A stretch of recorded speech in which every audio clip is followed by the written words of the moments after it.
पत्रकारिता को लोकतंत्र का चौथा स्तंभ माना जाता है, लेकिन अब ये काम इतना आसान नहीं रहा। पत्रकारिता करना अब लोहे के चने चबाने जैसा हो गया है, क्योंकि पत्रकारिता पहले जैसे नहीं रही। पहले पत्रकारों की बात सुनी जाती थी, पत्रकारों की बात समझी जाती थी और उस पर काम करने की कोशिश की जाती थी, लेकिन आजकल चीजें उल्टा हो गई हैं। अगर पत्रकार की बात पसंद नहीं आती है, पत्रकार के प्रश्न पसंद नहीं आते हैं या पत्रकार ही पसंद नहीं आता है, तो कुछ ऐसा कर दो या पत्रकारों पर कोई ऐसा आरोप लगा दो जिससे वो परेशान हो जाए और प्रश्न पूछना ही बंद कर दे। कई बारी जब सेशन होता है तो सत्ता पक्ष और विपक्ष आमने सामने होता है, जेपीसी की मांग होती है और सेशन पे सेशन वॉश आउट हो जाते हैं और जनता का पैसा वेस्ट होता है। तो क्या आपको ये तो बीजेपी की लाइन है।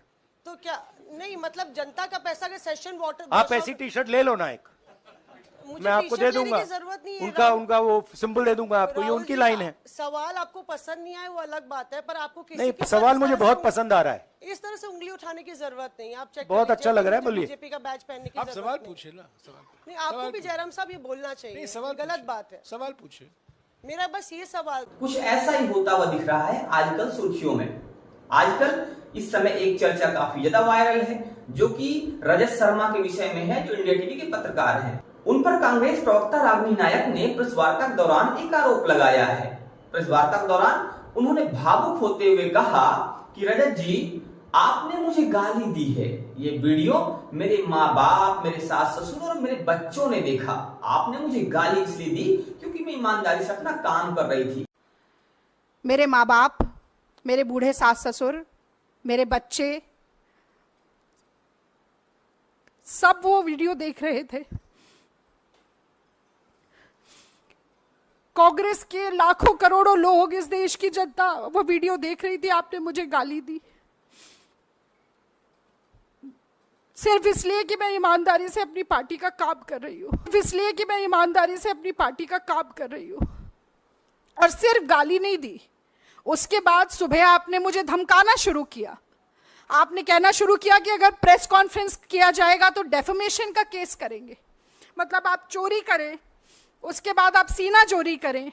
आपको लगता है कि धमकाने से हम डर जाएंगे? और ये आंसू सिर्फ इसलिए नहीं है कि मेरा अपमान हुआ है, ये आंसू इसलिए कि आप सोचते हैं कि सत्ता का घमंड इतना है, अहंकार इतना है, आपको लगता है कि आप कुछ भी करेंगे और बच के निकल जाएंगे क्योंकि मोदी जी का हाथ आपके ऊपर है। आप गाली दें, उसके बाद आप कहें कि आप ही डेफेमेशन का केस करेंगे और कांग्रेस पार्टी पीछे हट जाएगी।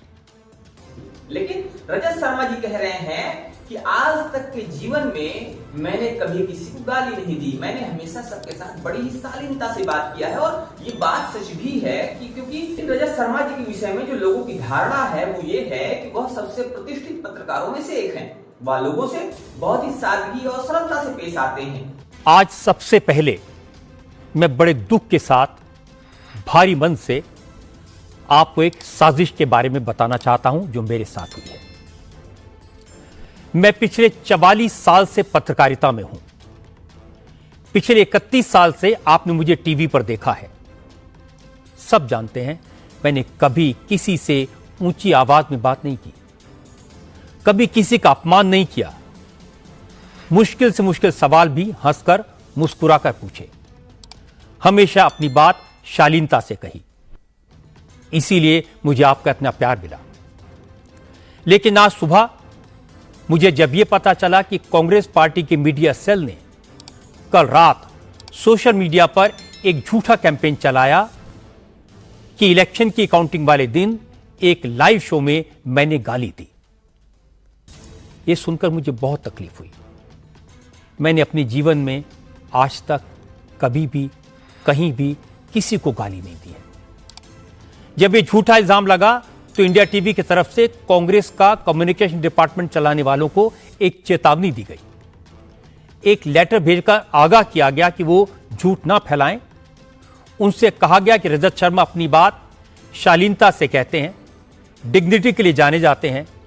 अगर आपने वह किसी भी दशा में गाली नहीं दे सकते। हो सकता है गलत लिप रीडिंग के आधार पर उनको टारगेट किया जा रहा हो। लोगों को कहना यह भी है कि वह एक राष्ट्रवादी पत्रकार हैं और उनका राष्ट्रवादी पत्रकार होना भी कुछ लोगों को चुभता है। उनके ऊपर आरोप यह लगा है कि उन्होंने आज एक महिला को गाली दी है, लेकिन यह बात ज्यादातर लोगों की समझ से परे है। महिला गेस्ट ही नहीं बल्कि बगल में एंकर भी महिला ही है। जो लोग भी रजत जी को टारगेट करने के लिए लिप रीडिंग एक्सपर्ट बने बैठे हैं, उन सब की समस्या की जड़ कहां है, ये सभी को समझ में आ रहा है। कांग्रेस प्रवक्ता रागिनी नायक ने मंगलवार को कहा कि उन्होंने वरिष्ठ टीवी पत्रकार रजत शर्मा के विरुद्ध अपशब्द बोलने की पुलिस में शिकायतें की हैं।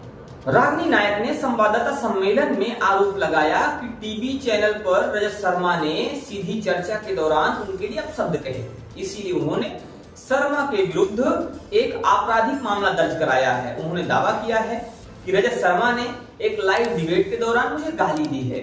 सार्वजनिक मंच पर अपशब्दों का इस्तेमाल कर मेरा अपमान किया गया। रागिनी नायक का कहना यह भी है कि शर्मा के खिलाफ उन्होंने 2 मामला दर्ज करवाया है। उन्होंने कहा कि शर्मा ने उन्हें प्रेस कॉन्फ्रेंस नहीं करने की भी धमकी दी है और कहा है कि यदि वह ऐसा करती हैं तो उनके खिलाफ मानहानि का मुकदमा दर्ज किया जाएगा। उन्होंने इसे रजत शर्मा की गिदड़ भभकी करार दिया है और कहा कि वह ऐसी गिदड़ भभकियों से नहीं डरती हैं, ऐसी धमकियों से नहीं डरती हैं। प्रवक्ता ने भावुक होते हुए कहा कि सार्वजनिक मंच पर उनको अपमानित किया गया है। नायक ने कहा कि यह गाली वह बर्दाश्त नहीं कर पा रही हैं। बच्चों, परिवार के अन्य सदस्यों और असंख्य समर्थकों के सामने उनका अपमान हुआ है, इसीलिए बेटियों के सम्मान की बात करने वाली सरकार को भी इस मुद्दे को संज्ञान में लेना चाहिए। लेकिन गौरतलब ये भी है कि इस मामले में रजत शर्मा ने भी मामला दर्ज कराया है। रागिनी नायक और रजत शर्मा के बीच हुई बहस का एक वीडियो भी तेजी से समय वायरल हो रहा है। इस वीडियो में क्या है, यह जांच का विषय बनता जा रहा है। फिलहाल दिल्ली पुलिस दोनों ही पक्षों का मामला दर्ज कर चुकी है और अब आगे कार्यवाही जारी है। देखना यह है कि आगे इस मामले में क्या होता है। फिलहाल आप बने रहिए हमारे साथ लोग अपडेट के लिए और देखते रहिए आपका अपना चैनल अखंड भारत आज तक न्यूज। जय हिंद, जय भारत।